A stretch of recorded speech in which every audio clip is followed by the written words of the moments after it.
Ladies and gentlemen, now the data update has landed from Sports Interactive. There is a brand new challenge for you to try in the world of Football Manager. Now, my good friend MurphFM put a tweet out not too long ago, basically showcasing what you can do in this particular challenge and set the bar quite high about this challenge. And I wanted to have a go. I wanted to see if I could better my good friend MurphFM. So the challenge is very simple. Be the Juventus manager. Now, you start the season, because of some financial mismanagement, on minus 15 points. So in the Serie A, you start rock bottom, you start 20th on minus 15, and the challenge is to try and win the Serie A. Now, obviously, you will have the Champions League, you will have the Coppa Italia to deal with as well.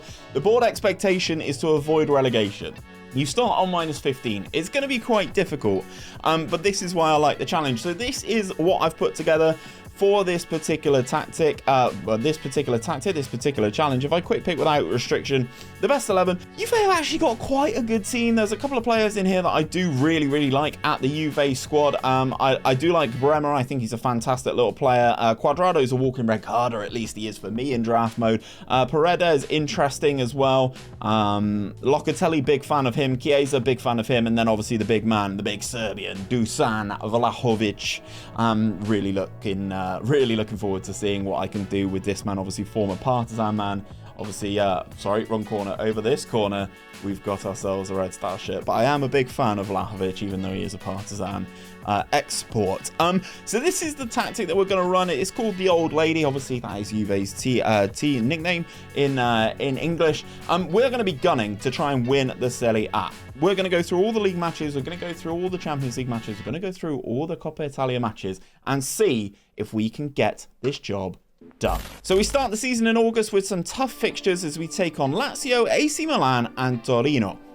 Lazio at the Olimpico was the season opener, and we get off to an absolute flyer with goals from Bonucci, Vlahovic and Milik.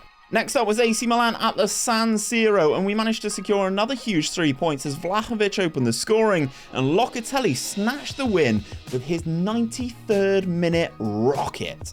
Rounding off the month, we had a game of own goals as we beat Torino to score 3 wins from 3 to start the season. Milik and Keane got 2 of our goals, but the Torino defence definitely helped out in this one. So we move into September and we have 3 Serie A fixtures against Lecce, Salernitana and Sassuolo, with 2 Champions League ties in the month as well. Lecce was up first and absolutely nothing happened, and the game finished 0-0. Let's keep it moving. We started our Champions League campaign with a comfortable 3-0 victory against Cluj thanks to goals from Kostic, Di Maria and Moise Kean. Back into Serie A action against Salernitana, and Dusan Vlahovic went off, scoring an absolutely gorgeous hat-trick. Champions League night in Germany as we take on Dortmund, and this time we share the spoils thanks to a goalkeeping mistake from Wojciech Szczesny. Rounding off September, we have Sassuolo away from home, and the boys left it late but secured another 3 points with 2 goals in the last 15 minutes. Lots of fixtures in October as we take on Fiorentina, Verona, Monza, Roma and Spezia in the league, and Manchester City twice and Dortmund in the Champions League. Fiorentina on the road first, and we were without Dusan Vlahovic, but Milik stepped into his shoes with ease, slotting a very impressive hat-trick in a 3-1 win. Then we had the first of 2 games against Man City. This one was at the Etihad. The boys put up a good fight, but ultimately we lost the game 4-3 with Foden and that man Erling Haaland both scoring braces for the home side. We're definitely more comfortable playing in the Serie A as we travelled to Verona and bagged another 3 points, with again Milik being the main man. Next up was the second group game against Manchester City, and this time it was in Turin. However, Manchester City was still the more dominant side, putting us in a little bit of trouble in our Champions League group. Back into the league, and it was Monza at home up next, and Vlahovic was back to terrorising defences, scoring yet another brace in the process as we run out comfortable winners. Jose Mourinho's Roma were up next, and this one finished goalless as Milik saw his penalty saved by Rui Patricio. Next up was the penultimate game of the Champions League group stage as we take on Dortmund again, and this one ends as a draw as Daniel Marlin scored an equaliser in the 91st minute, effectively knocking us out of the Champions League. We rounded off the month of October with a game against Spezia, and we managed to secure another 3 points in the league thanks to goals from Paredes and that man Vlahovic. Only 3 games in November before the World Cup break as we play Cluj in the Champions League before tough league fixtures against Inter Milan and Atalanta. We ended our Champions League campaign with a 4-1 victory against Cluj, but we do finish in 3rd place in the group, meaning that we will drop down into the Europa League. We then had a huge match next as we took on Inter Milan, but careless defending cost us in this one, and we gave away 2 penalties and ultimately lost the game 2-1. The final game before the World Cup break saw us take on Atalanta at home, and we battled back from a goal down to actually win this game 2-1. Even though we've dropped out of the Champions League, we've been very successful in the league, and looking at the table going into the World Cup break, we're sat in 10th place on 17 points. Without that points deduction, we would currently be 1 point clear at the top of the table. However, for now, that spot belongs to Inter Milan. Also, in this particular simulation, Argentina went on to win the World Cup on penalties, but this time they beat Portugal in the final. Back from the World Cup, and we have a month packed full of fixtures as we take on Napoli, Bologna, Empoli, Udinese, Sampdoria and Cremonese in the Serie A, and we kick off our Italian Cup campaign against Pisa. Napoli was up first and they completely blew us away thanks to goals from Kim Min-jae and Kvaratskhelia. We needed to bounce back quickly and get back to winning ways, and that is exactly what we did against Bologna, with 3 of our strikers getting onto the score sheet in the process. That's always good for team morale, isn't it? Our attention momentarily turned to the Italian Cup as we took on Pisa at home, and they were no match for us, and we move on to the next round. Back into Serie A action as we entertain Empoli at home, and again were far too strong for them, winning the game 3-0. Next up was the battle of black and white striped teams as he took on Udinese, and this one finished all square.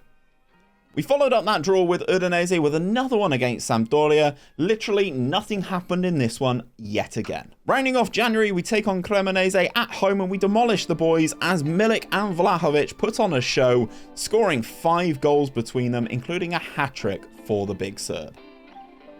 We're starting to get into the business end of the season, and in February we have key matches against Lazio, Lecce, Torino, AC Milan and Sassuolo. In addition to that, we take on Inter in the Italian Cup and Red Star Belgrade in the Europa League.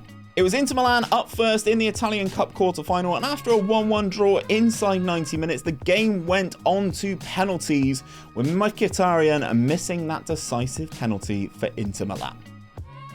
We then went on a roll in the league, getting 3 wins in a row, starting off with a 1-0 win against Lazio before putting 4 goals past Lecce, yes, including 4 different goal scorers, and the run continued with a strong victory on the road against Torino. The league then went on pause as we faced Red Star in the Europa League, and we strolled to a comfortable 3-0 win in Turin before keeping a clean sheet in Belgrade to advance to the next round. Closing out February, we had back-to-back home games in the league. First up was AC Milan, which ended in a draw before we rescued a point against Sassuolo thanks to Federico Chiesa's 92nd minute goal. March was a short month for games as we take on Fiorentina, Spezia and Monza in Serie A, and we take on Real Betis in the Europa League. Against Fiorentina, we started like a house on fire, scoring 3 goals in 30 minutes and ran out comfortable 3-1 winners. In the game against Spezia, Dusan Vlahovic took over the game, scoring both goals that secured another huge 3 points. In the Europa League fixtures with Real Betis, we dominated the game in Turin with goals from Vlahovic, Milik, Keane and Di Maria to win the game 4-0, effectively putting the tie to bed. The second leg was a comfortable 1-1 draw with Milik getting on the score sheet yet again to see us advance all the way to the quarterfinals. Monza was the final game of the month, and I thought we were going to run out comfortable winners yet again, especially once Rabiot scored, but Monza scored with their only shot on target in the 91st minute. April was a huge month for us when we were going great guns in Serie A, and we had big fixtures against Roma, Verona and Salernitana, Inter Milan and Atalanta. But our scope is wider than just the league, as we will play Napoli twice in the Coppa Italia semi-finals and Arsenal in the Europa League quarter-finals. Let's start off talking about the league, and first up was Roma, who were brushed aside thanks to goals from Dusan Vlahovic and Chiesa. Next up was back-to-back easier games as we took on Verona and Salernitana, who gave us more resistance than I was expecting, but we secured another 6 points, beating Verona 3-2 and Salernitana 4-2. These results enabled us to take confidence into the home game against Inter Milan, who had already beaten us earlier this season. It was the battle of Vlahovic and Lukaku, and the Serbian won this one, guiding us to a strong performance and a 4-1 victory. League-wise, we finished the month away at Atalanta, which ended in a 1-1 draw after Paul Pogba gave us the lead in the 8th minute. In the Cups, we had Napoli first in the Coppa Italia, and at the semi-final stage, this is a two-legged affair. In the first leg, Napoli scored a narrow 1-0 victory thanks to a late Victor Osimhen strike, but in the second leg, back in Turin, we took hold of the tie. Goals were flying in for both sides as Milik scored yet another hat-trick, seeing us win the game 5-3 on the night and 5-4 on aggregate. We're going to the Coppa Italia final, boys. In the Europa League, we came up against high-flying Arsenal, and this is where our European adventure came to an end. In London, we were completely dominated, losing the game 4-2 with Gabriel Jesus running the show, and back in Italy, we won the game, but lost the tie on aggregate 5-4. So now we have the final month of the season, where in the league, we take on Napoli, Bologna, Udinese, Sampdoria, Empoli, and Cremonese. And we have the small matter of a Coppa Italia final against AC Milan. In the league, we were rampant, winning every single fixture in the month of May. First up was Napoli, who we just knocked out of the Coppa Italia, and we managed to pick up a win thanks to Dusan Vlahovic again, who else, slotting a 92nd minute winner. We then made light work of Bologna, Udinese and Sampdoria, scoring 8 goals without conceding. Now that seems very Italian. We rounded off the league campaign with 2 away games against Empoli and Cremonese, and the boys put on a masterclass, putting 5 goals past Empoli before a comfortable 2-0 dub against Cremonese. Then we head into the Italian Cup final as we took on AC Milan at the Olimpico in Rome. We dominated this game and managed to lift the trophy thanks to goals from Di Maria and Milik. But this was all about the Serie A. Let's go and see that final league table. And here is that table. Annoyingly, despite our best efforts, we were not good enough to win the Serie A with a minus 15 point deduction with Juventus. I think all in all, though, this is a very good season. We did finish the league campaign on 77 points. We finished above Lazio, we finished above Inter, we finished above Roma. I think we've done really, really well here, to be perfectly honest. Napoli do top the league with 83 points. AC Milan, who we did beat in that Italian Cup final, on 78, and then ourselves and Lazio round off the top 4, qualifying for the Champions League spot with 77 points. So ultimately, at the end of the day, I did fail this challenge, but can you do better? And that is my open challenge to you. Let me know down in the comments if you take on this challenge and how you do get on. But if you do like Serie A football, check out this video or this playlist popping up right here. It is the highlights packages of my network game with Mr. MurphFM. It's Roma versus Lazio. Hope you enjoy it.